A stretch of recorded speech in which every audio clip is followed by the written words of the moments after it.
kita belajar, dibiasakan untuk membaca doa terlebih dahulu. Agar apa? Agar ilmunya bermanfaat. Oke. A'udzu billahi minasyaitonir rajim. Bismillahirrahmanirrahim. Alhamdulillahi rabbil alamin. Ar-Rahmanir Rahim. Maliki yaumiddin. Iyyaka na'budu wa iyyaka nasta'in. Ihdinas siratal mustaqim. Siratal ladzina an'amta 'alaihim ghairil maghdubi 'alaihim waladdallin. Rabbighfirli wa liwalidayya walil mu'minina amin. Rabbi shrah li sadri wa yassir li amri wahlul 'uqdatam min lisani yafqahu qawli. Amin ya rabbal alamin.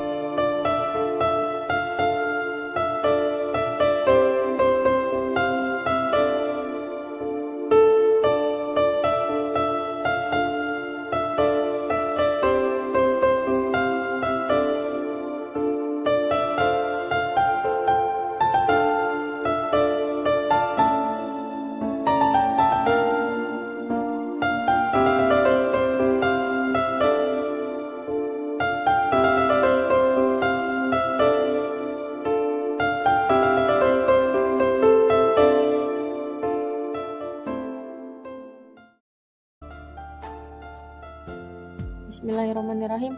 Sebelumnya membahas sifat-sifat yang mempunyai lawan. Sekarang kita membahas sifat-sifat yang tidak mempunyai lawan. Ada 8 macam. Yang pertama itu ada safir. Safir itu cara membunyikannya itu bersiul atau berdesis antara dua buah bibir. Safir itu dibagi menjadi 3 bagian. Ada safir kubro, safir wusto, dan safir sughro. Safir kubro atau besar itu pada huruf za. Yang kedua itu ada safir wusto. Safir wusto itu di tengah-tengah yang terdapat pada huruf shad. Shadiqin.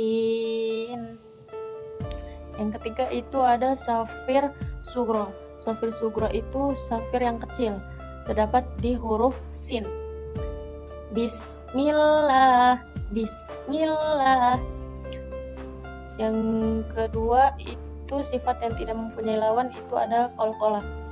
Qalqalah itu pantulan suara yang lebih kuat. Nah, qalqalah itu ada 5, dibagi menjadi 5 bagian. Contohnya ada ba, tapi tu ba. Ada lagi huruf da, dadi du bad. Qalqalah itu dibagi menjadi 2 bagian, qalqalah sugro dan qalqalah kubro. Qalqalah sugro itu qalqalah yang kecil. Bacaan huruf qalqalah itu mati di tengah-tengah kalimat. Dengan kata lain, matinya huruf qalqalah itu merupakan bawaan atau asal, bukan karena diwakafkan. Contohnya ya qata'u. Yang kedua ada qalqalah kubro. Qalqalah kubro itu bunyi mati huruf itu baru datang sesudah kan diwakafkan. Ulul albabi, bukan albabi tapi ulul albab. Itu qalqalah kubro. Ada sifat yang tidak mempunyai lawan itu ada lain atau lain. Lain itu hurufnya ada ya dan waw. Lanjut ke inhiraf. Inhiraf itu mencondongkan huruf pada makhrajnya sendiri pada makhraj huruf yang lainnya. Karena dalam melafalkannya lidah harus dilenturkan. Hurufnya ada dua macam, yaitu huruf la dan ro. Lam condong keluar atau ke ujung lidah, sedangkan ro condong ke dalam serta sedikit keluar lam. Contohnya lali lubal. Kalau ro itu rori rubar, agak keluar. Yang kelima itu ada takrir. Takrir itu membunyikan huruf dengan menggetarkan ujung lidah. Jangan sampai berlebihan. Huruf takrir itu huruf ro. Contohnya begini, rori rubar. Jadi tidak berlebihan ro-nya. Rori tidak tafkhim tapi takrir. Tafkhim itu tebal, takrir itu tipis. Rori rubar. Yang keenam ada tafashi. Tafashi itu membunyikan huruf tertentu dengan menyebarkan angin dalam mulut ketika mengucapkan hurufnya. Adapun huruf tafashi itu huruf sya. Syashi syubash.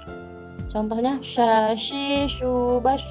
Dalam proses pengucapan tafashi tafashi itu menjadi 3 bagian. Ada tafashi kubro, sugro, dan tafashi wusta. Tafashi kubro itu shinnya ditasjid. Asyahid. Kalau tafashi wusta itu dimatikan shinnya. Contohnya tashtari atau tashtaru. Yang ke tafashi sugronya itu shinnya difathahkan atau didoma atau dikasroh. Contohnya syarikun. Yang ketujuh ada istitolah. Istitolah itu memanjangkan suaranya dari permulaan tepi lidah. Hurufnya ada huruf bo. Dan huruf inilah huruf yang paling sulit diucapkan. Sehingga Nabi SAW bersabda, "Aku orang yang paling fasih atau benar dalam mengucapkan bo." Contohnya itu boldi dubab. Yang terakhir ada hunnah. Hunnah itu dari membunyikan huruf dengan mendengungkan suara yang keluar dari pangkal hidung. Huruf hunnah itu ada mim dan nun. Hunnah merupakan sifat yang tetap bagi kedua huruf tersebut. Hanya saja ketika ditasjid lebih kuat daripada ketika diidghamkan. Ketika diidgham lebih kuat daripada ketika sukun, sedangkan ketika sukun lebih kuat daripada ketika hidup. Contohnya mamimu am, dan contohnya ada nun nani nuan.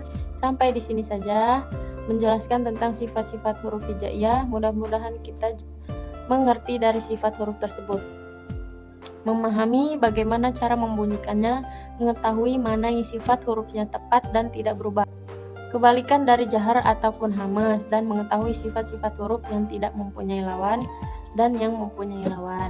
Mungkin itu saja dari saya, kurang lebihnya mohon maaf. Kepada Allah saya mohon ampun. Wassalamualaikum warahmatullahi wabarakatuh.